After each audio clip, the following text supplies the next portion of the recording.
ونؤمن به ونتوكل عليه ونعوذ بالله من شرور أنفسنا ومن سيئات أعمالنا من يهده الله فلا مضل له ومن يضلله فلا هادي له ونشهد أن لا إله إلا الله وحده لا شريك له ونشهد أن سيدنا ونبينا ومولانا محمدا عبده ورسوله أما بعد فأعوذ بالله من الشيطان الرجيم بسم الله الرحمن الرحيم كنتم خير أمة أخرجت للناس تأمرون بالبر وتنهون.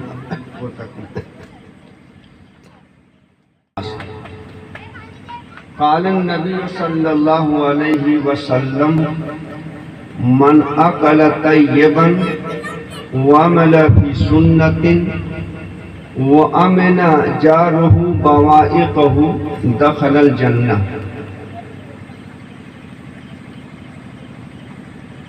معزز علماء کرام اور میرے سامنے بیٹھے ہوئے سبھی محترم سامعین، مفتی سہراب صاحب نے آپ کے سامنے بہت مفید اور قیمتی باتیں ارشاد فرمائی. مختصر سی گفتگو میں بھی آپ حضرات کے سامنے کرنے کی جسارت کر رہا ہوں. وقت کم ہے، باتیں مختصر طور پر کرنا ہی مناسب ہے. قرآن کریم کی جو آیت میں نے آپ کے سامنے پیش کی ہے، اس آیت میں ہم سب کی تعریف اللہ رب العزت نے کی ہے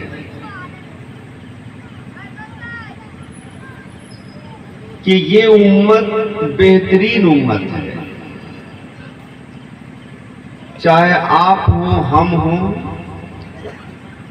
غریب ہوں، مالدار ہوں، جناب محمد رسول اللہ صلی اللہ علیہ وسلم کی یہ امت جسے امت محمدیہ کہتے ہیں، یہ بڑی شاندار امت ہے، بہترین امت ہے. اخرجت للناس، جو لوگوں کے فائدے کے لیے بنائی گئی.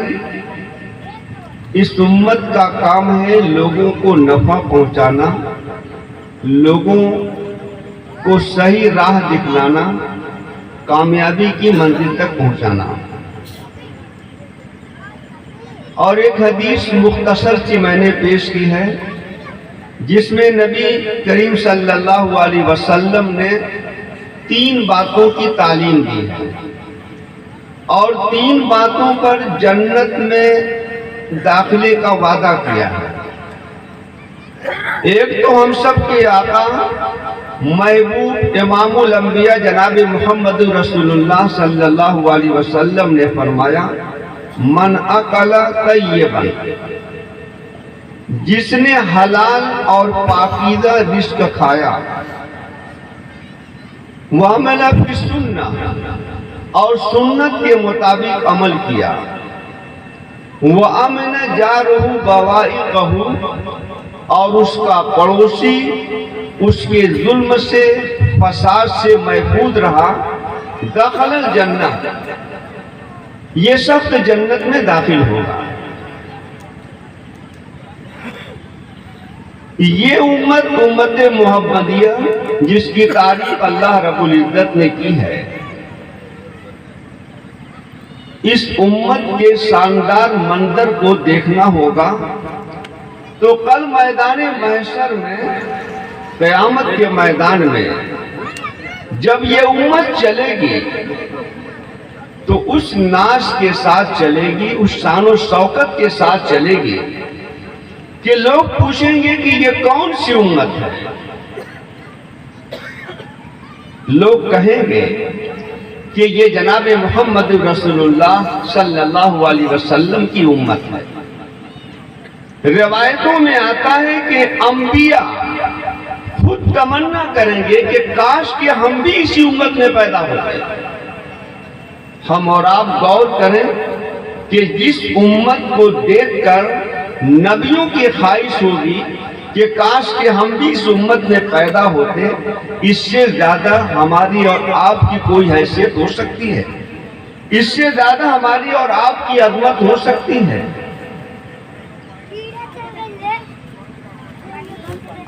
اس امت کو جسے خیر امم بنایا گیا، رہتی دنیا تک کے لیے اس امت کو باقی رہنے کے لیے بنایا گیا، کیونکہ ہم سب کے آقا نے اللہ سے دعا کیا تھا کہ پروردگار اس امت کو قیامت تک کے لیے باقی رکھیے گا۔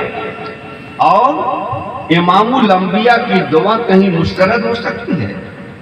یقین رکھیے میرے نوجوانوں، مایوس ہونے کی ضرورت نہیں، احساس کمتری کی ضرورت نہیں، یہ امت قیامت تک رہے گی۔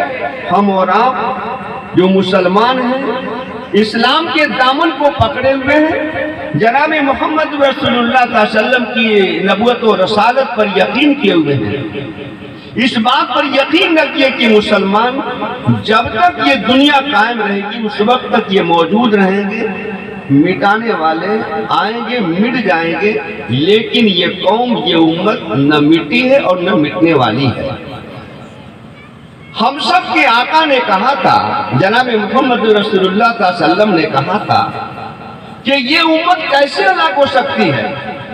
کئی پہیہ لکلومم، یہ امت کیسے ہلاک ہو سکتی ہے جس کا پہلا میں ہوں، جس کے بیچ میں امام مہدی آئیں گے اور جس کی اخیر میں حضرت عیسیٰ علیہ السلام آئیں گے،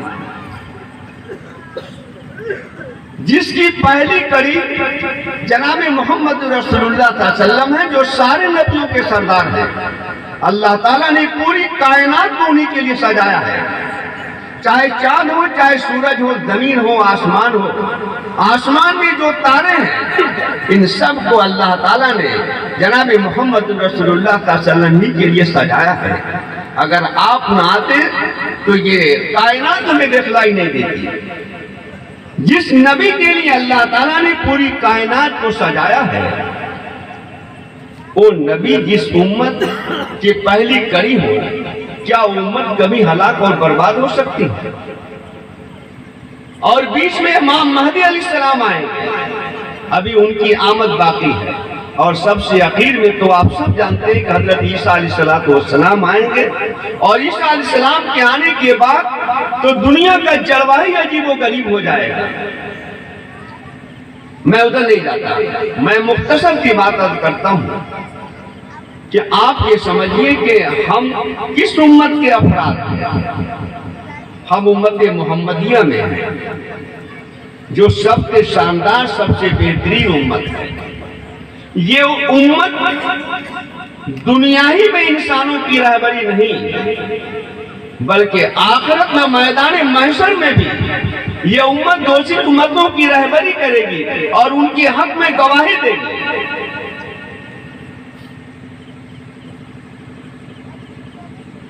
اس امت کے ہم سب افراد ہیں، اور ہم کو پیدا کیا گیا لوگوں کو فائدہ پہنچانے کے لیے، خرجت للناس۔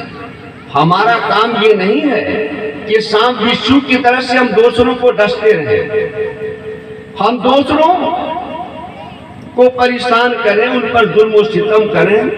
اس امت کا کام ہے کہ سارے انسانوں کے ساتھ للناس کہا گیا، صرف یہ نہیں کہا گیا کہ مسلمانوں کے فائدے کے لیے یہ امت بنائی گئی، بلکہ یہ امت انسانیت کے فائدے کے لیے بنائی گئی، چاہے وہ کسی بھی مذہب کا ماننے والا ہو، کسی بھی ذات برادری سے تعلق رکھتا ہو۔ اس امت کا کام یہ ہے کہ ان کو فائدہ پہنچانے کی ترکیب اختیار کریں، ان کو فائدہ پہنچانے کی کوشش کرتے ہیں۔ جناب محمد رسول اللہ صلی اللہ علیہ وسلم دنیا میں تشریف لائے، اس وقت کے جو حالات تھے آپ سب کو معلوم ہے۔ یہ بات میں اس واسطے کر رہا ہوں کہ آج کا یہ پروگرام اصلاح معاشرہ پروگرام ہے۔ معاشرہ کیا ہے؟ ایک بستی میں اگر 1000 آدمی رہتے ہیں تو وہی ایک معاشرہ ہو گیا۔ باہم مل جل کر رہنے کا نام ہی تو معاشرہ ہے۔ ہم سب یہ اقرار کرتے ہیں کہ ہمارا معاشرہ اسلامی معاشرہ نہیں، ہمارے معاشرے میں بڑی برائیاں، خرابیاں پیدا ہوتی جا رہی ہیں۔ کوئی ایسا مسلمان نہیں ہوگا، بچہ اس بات کا اقرار کرتا ہے کہ ہمارا معاشرہ برا ہو چکا ہے، ہمارے معاشرے میں خرابیاں پھیل چکی ہیں، اسلامی معاشرہ نہیں رہ گیا، معاشرے کے سدھار کی ضرورت ہے۔ اور حقیقت میں اصلاح معاشرہ اتنا اہم عنوان ہے، اصلاح معاشرہ اتنی اہم چیز ہے کہ اسی اصلاح معاشرے کے لیے اللہ تعالیٰ نے وقتاً فوقتاً نبیوں کو مبعوث فرمایا ہے۔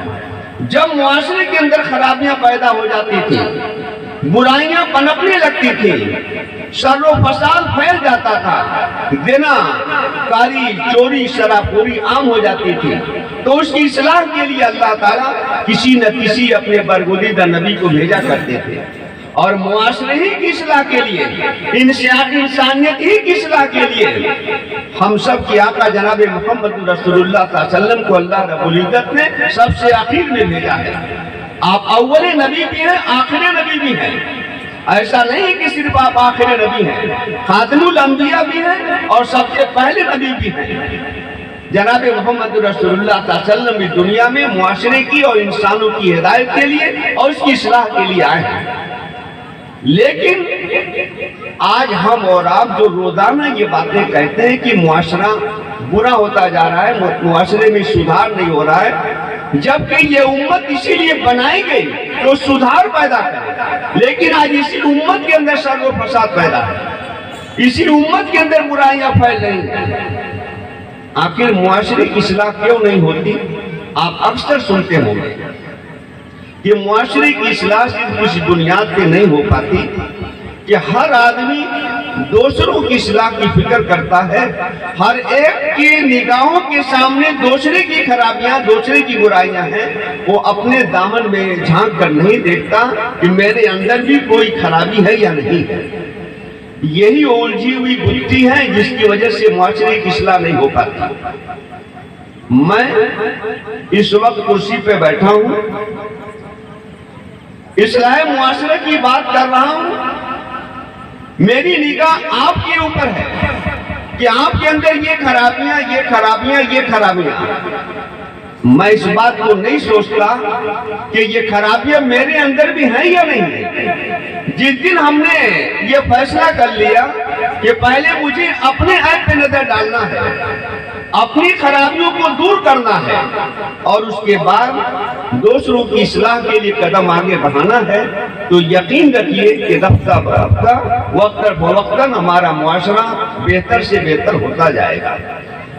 بہت سی مثالیں اس کی موجود ہیں، احادیث میں بھی مثالیں ہیں، ہمارے بزرگوں کے واقعات بھی ہیں، لیکن وقت مختصر ہے۔